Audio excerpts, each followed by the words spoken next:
పరిస్థితులు చూస్తే నిజంగా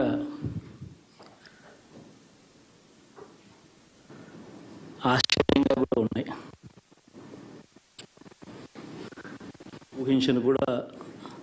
ఊహించలేదు ఇలా జరుగుతుందని, ఇలా వస్తాయని కూడా. బట్ ఎస్,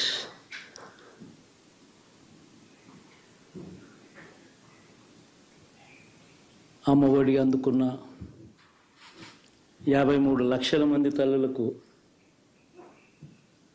మంచి చేసిన, పిల్లలు బాగుండాలి, వాళ్ళ చదువులు బాగుండాలని తాపత్రయపడుతూ అడుగులు వేశాం.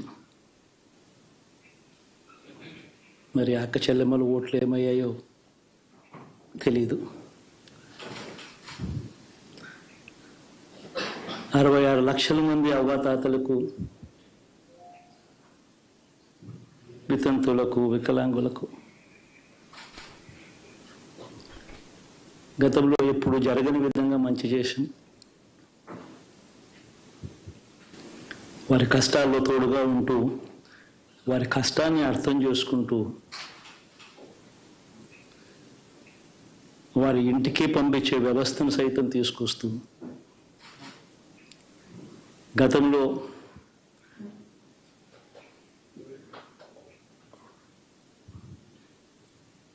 మా ప్రభుత్వం అధికారంలోకి రాకమునుపు ఇస్తా ఉన్న చాలని పెన్షన్ నుంచి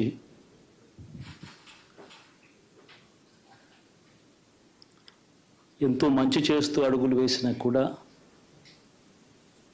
ఆ అవ్వాతాతలు చూపిన ఆప్యాయత ఏమైందో కూడా తెలియడం లేదు. దాదాపుగా 1,05,00,000 మందికి, పొదుపు సంఘాల అక్క చెల్లెమ్మలకు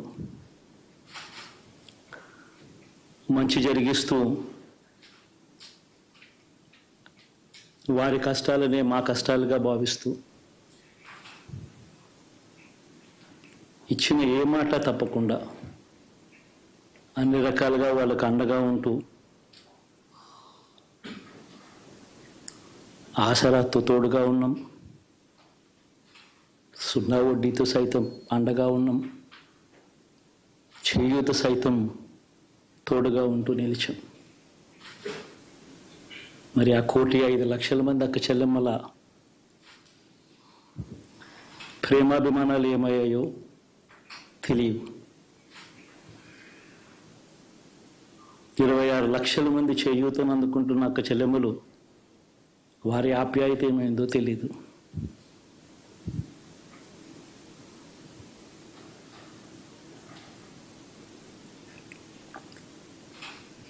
పిల్లల చదువుల కోసం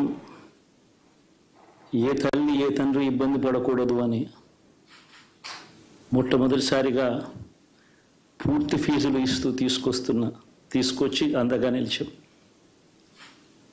చదువుల్లో ఎప్పుడూ చూడని మార్పులు తీసుకొచ్చాం. దాదాపుగా 12 లక్షల మందికి సంవత్సరానికి మంచి జరిగిస్తూ, ఆ పిల్లలు, ఆ తల్లుల అభిమానం ఏమైందో కూడా తెలియదు.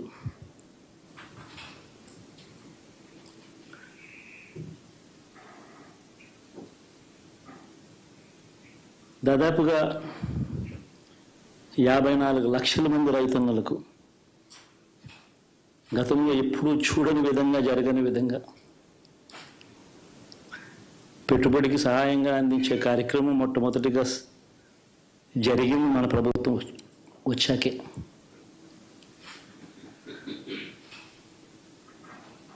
మరి అంతగా రైతన్నలకు తోడుగా ఉంటూ, రైతన్నలకు రైతు భరోసా ఇవ్వడం కానీ, సమయానికే వారికి ఇన్పుట్ సబ్సిడీ ఎప్పుడు జరగని విధంగా సీజన్ ముగిసేలోగానే ఇచ్చే కార్యక్రమం కానీ, ఉచిత ఇన్సూరెన్స్ కానీ, పగటిపూట 9 గంటలు ఇచ్చే కార్యక్రమం కానీ, ఉచిత విద్యుత్ ఇచ్చే కార్యక్రమం కానీ, మరి 6 కోటి మంది రైతన్నల ప్రేమ ఏమైందో తెలియదు.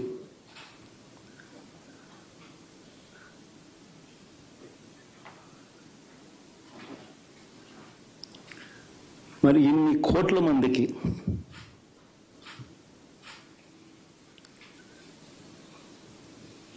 పేదవాడికి తోడుగా ఉంటూ ఆటో డ్రైవర్లు నడుపుకుంటా ఉన్నవాళ్ళు ఆటోలు తోలుకుంటూ టాక్సీలు తోలుకుంటూ ఇబ్బంది పడకూడదని వారికి అండగా ఉంటూ వాహనమిత్ర, నేతన్నలకు అండగా ఉంటూ నేతన్న నేస్తం, మత్స్యకారులకు తోడుగా ఉంటూ మత్స్యకార భరోసా, ఫుట్పాత్ మీద చిన్న చిన్న ఇడ్లీ షాపులు పెట్టుకొని నడుపుకుంటూ, చిన్న చిన్న బంకులు పెట్టుకొని నడుపుకుంటూ, చిన్న చిన్న వ్యాపారాలు చేసుకుంటా ఉన్న వీళ్లకు, నా అక్క చెల్లెమ్మలకు, నా అన్నదమ్మలకు మంచి జరగాలని ఆరాటపడుతూ వాళ్ళకు ఒక తోడు, నా రజకులకు, నా నాయి బ్రాహ్మణులకు, నా టైలర్లకు అని అండగా ఉంటూ వారికి ఒక చేదోడు. మరి ఇన్ని లక్షల మందికి ఇంత మంచి చేసి, ఇన్ని కోట్ల మందికి, లక్షలు కూడా కాదు, కోట్ల మందికి మంచి జరిగించి, ఎప్పుడు జరగని విధంగా మేనిఫెస్టో అంటే ఒక చెత్తబుట్టలో పడేసే డాక్యుమెంట్ కాదు. ఒక మేనిఫెస్టో అంటే ఒక బైబిల్ అని, ఒక ఖురాన్ అని, ఒక భగవద్గీత అని మొట్టమొదటి రోజు నుంచి కూడా భావిస్తూ ఏకంగా 99% వాగ్దానాలు అమలు చేసి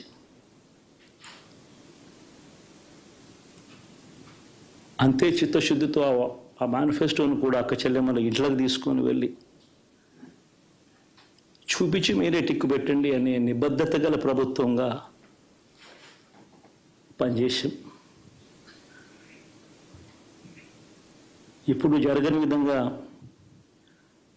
పిల్లల చదువులు, పేదరికం పోవాలి అని అంటే పిల్లల చదువులకు క్వాలిటీ ఎడ్యుకేషన్ అవసరం అని మొట్టమొదటిసారిగా ఇంగ్లీష్ మీడియంను వ్యతిరేకిస్తున్న వాళ్ళందరూ పెత్తందాలతో యుద్ధం చేసి సైతం పిల్లలకి ఇంగ్లీష్ మీడియం తీసుకొని రావడమే కాకుండా టోఫుల్, ఐబీ లాంటి కళలు కూడా కలం.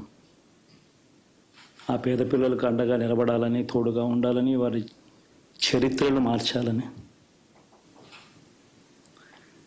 ఎప్పుడు చూడని విధంగా గ్రామ స్థాయిలోనే సచివాలయ వ్యవస్థ, వాలంటీర్ల వ్యవస్థ తీసుకొచ్చి ప్రతి ఇంటికి సేవను అందించే కార్యక్రమం చేశాం. వివక్ష లేకుండా, కరప్షన్ లేకుండా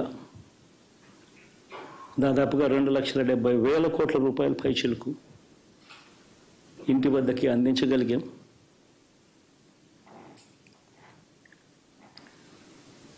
ఇప్పుడు చూడని ఈ మార్పులు తీసుకురావడమే కాకుండా ఒక చదువుల రంగం అయితేనేమి, ఒక విద్యారంగం, ఒక వ్యవసాయ రంగం అయితేనేమి, ఒక వైద్య రంగం అయితేనేమి, ఏ పేదవాడు ఎప్పుడూ ఇబ్బంది పడకూడదు అని ఎప్పుడు ఊహించని విధంగా మార్పులు తీసుకొస్తూ పేదవాడికి అండగా నిలబడగలిగాం.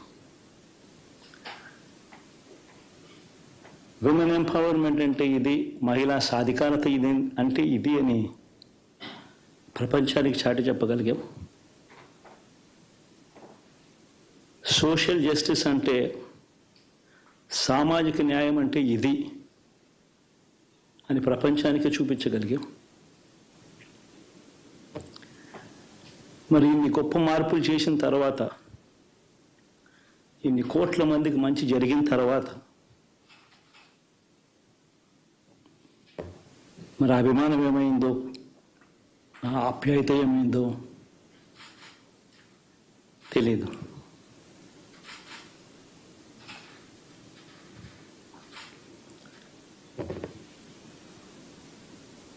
ఎవరో మోసం చేశారో, ఎవరో అన్యాయం చేశారు అని చెప్పి అనొచ్చు, కానీ ఆధారాలు లేవు.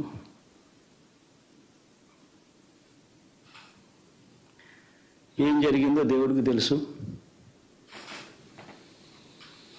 పెద్ద నేనైతే చేయగలిగింది ఏమీ లేదు. ప్రజల తీర్పు తీసుకుంటాం.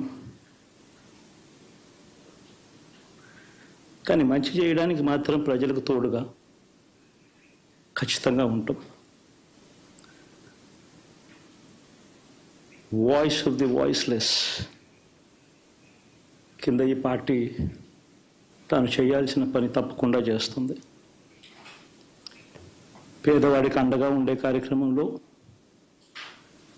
ఎప్పుడూ కూడా పేదవాడికి తోడుగా ఉంటూ గలం వెప్పుతుంది, పేదవాడికి అండగా నిలుస్తుంది. పెద్ద పెద్ద వాళ్ళ కూటమి ఇది, ఢిల్లీలో సైతం శాసించే పరిస్థితుల్లో ఉన్న కూటమి ఇది. ఆ కూటమిలో ఉన్న బీజేపీకి, ఆ కూటమిలో ఉన్న చంద్రబాబు గారికి, ఆ కూటమిలో ఉన్న పవన్ కళ్యాణ్ గారికి అందరికీ కూడా వాళ్ళ గొప్ప విజయానికి అభినందనలు.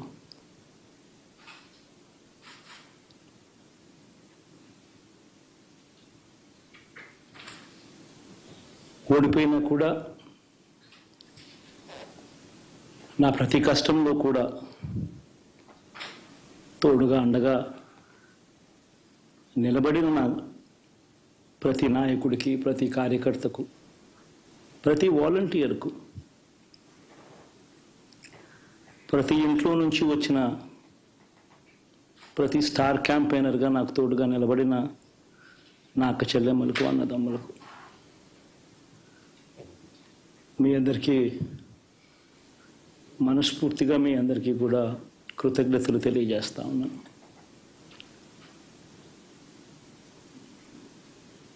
ఏం జరిగిందో తెలియదు కానీ ఏమి చేసినా, ఎంత చేసినా ఇంకా 40% ఓటు బ్యాంకు మాత్రం తగ్గించలేకపోయారు. ఖచ్చితంగా మళ్ళీ ఇక్కడి నుంచి లేస్తాం.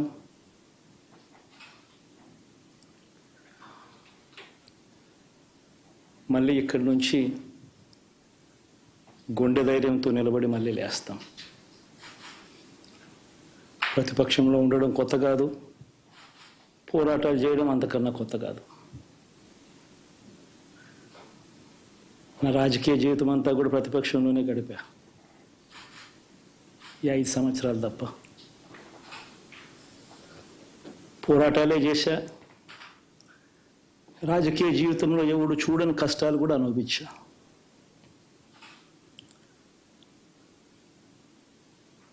ఇప్పుడు అంతకన్నా కష్టాలు ఏదైనా పెట్టినా కూడా సిద్ధంగా ఉన్నాం, సిద్ధంగా ఎదుర్కొంటాం. ఆల్ ది వెరీ బెస్ట్ గవర్నమెంట్లోకి వచ్చిన వాళ్ళకు. Thank you.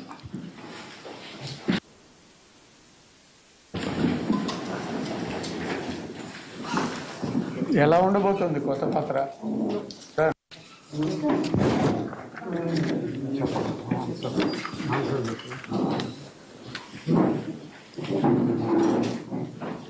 ఆగపావు